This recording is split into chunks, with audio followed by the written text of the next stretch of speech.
Bonjour. Aujourd'hui, je vous parle de cet enregistreur audio que j'ai eu l'occasion de tester ces derniers jours. C'est le Olympus LSP5. En fait, je cherche un remplacement à cet enregistreur-là, le Zoom H2. En soi, il est très bien, mais seulement il a un petit problème, celui-ci, c'est qu'il me bouffe 2 piles AA en 20 minutes. Impossible donc de l'emmener sur le terrain. Il doit constamment être branché au secteur.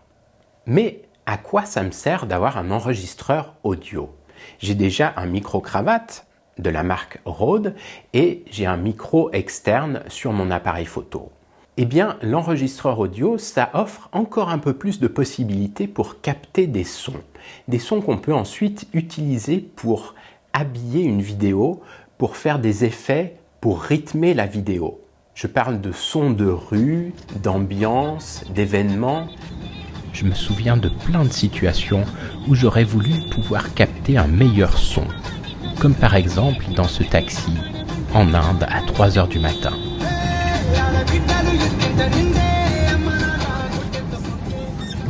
De sons de nature aussi, le son de la mer et des vagues au bout du cap d'Antibes. Des bruitages, par exemple ceci.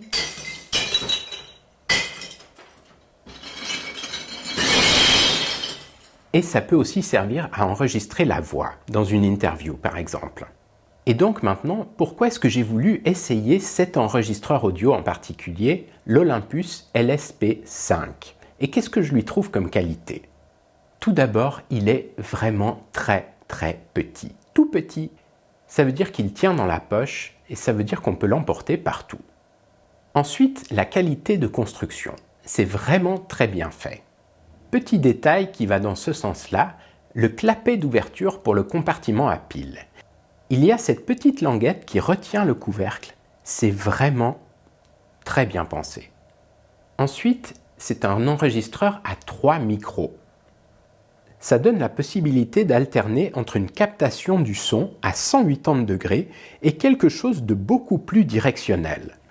On peut régler l'entrée du son avec une grande plage de possibilités pour aller capter des sons faibles et lointains jusqu'aux gros bruits très proches.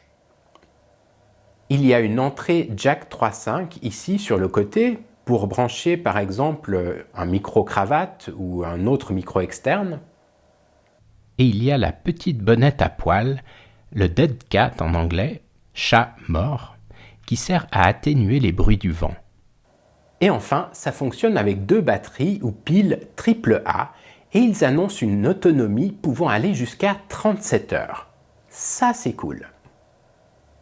Et donc, on en vient au principal critère de ce qu'on attend d'un enregistreur audio, la qualité du son. Et c'est là où on a un petit problème. Alors, je tiens à préciser que je ne suis pas ingénieur du son et je ne travaille pas non plus ici dans un studio d'enregistrement. Vous pouvez d'ailleurs peut-être l'entendre avec l'écho autour de moi. Mais bon, ce que j'ai pu constater en utilisant ce petit enregistreur dans des conditions extérieures où il y a pas mal de bruit, pas mal de son, eh bien, c'est que c'est plutôt bon comme qualité.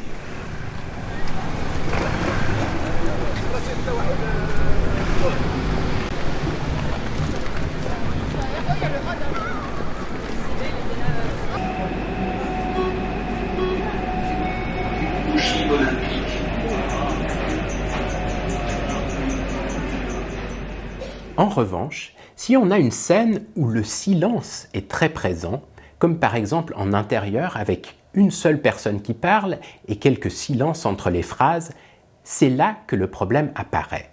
On entend un chut en bruit de fond. Ça s'appelle le self-noise en anglais, le bruit parasite généré par l'appareil lui-même. Bien. Je suis ici dans un environnement très calme, une pièce qui a été traitée acoustiquement. Qu'est-ce que ça donne dans ce silence-là?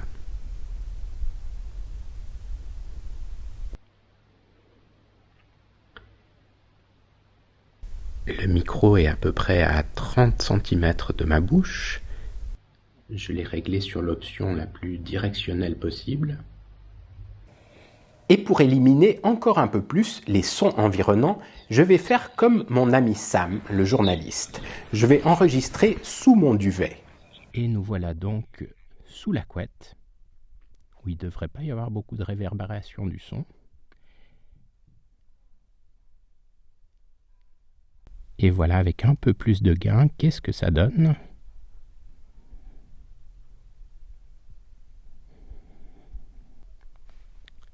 Il fait chaud. Hein.